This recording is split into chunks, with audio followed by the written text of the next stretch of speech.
Immigration agents could soon have a new tool at their fingertips, literally. ICE is considering a multi-million-dollar purchase of gloves capable of delivering an electric shock through direct contact.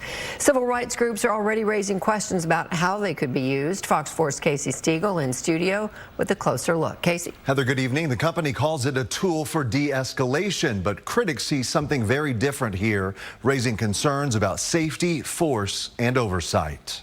It may look like a routine piece of law enforcement gear, but with the flip of a switch, these gloves can deliver a jolt of electricity. Kentucky-based Compliant Technologies calls it the GLOVE, short for Generated Low Output Voltage Emitter. Electrodes built into the palm deliver a painful electrical pulse when pressed directly against someone's skin, designed to gain control of a resisting suspect. The company appeared on our sister station in Phoenix in 2023, demonstrating it. He's going to try to pull away from her. She can grab him. Whoa. Oh. There we go. ICE is now weighing a much larger use of the technology. A federal notice shows the agency could spend between $10 and $20 million buying enough gloves to equip thousands of officers and agents. The contract could also move forward without competitive bidding. Hands out. Oh. There we go.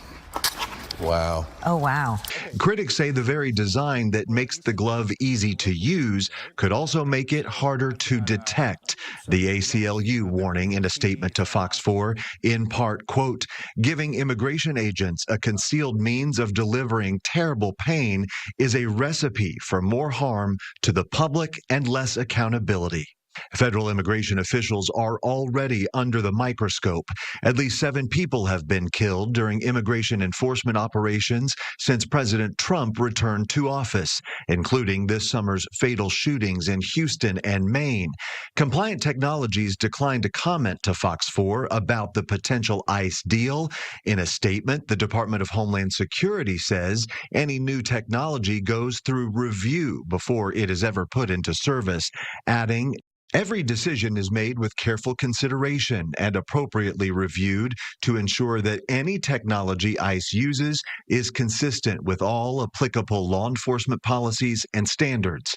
Tarrant County is already using the technology, though only in a controlled jail setting. The sheriff's office says it has 18 gloves reserved for supervisors who have been trained to use them. All right, so the formal bidding process could begin as soon as the end of this week. If the purchase does move forward, ICE is targeting the end of March to have this technology fully deployed in the field.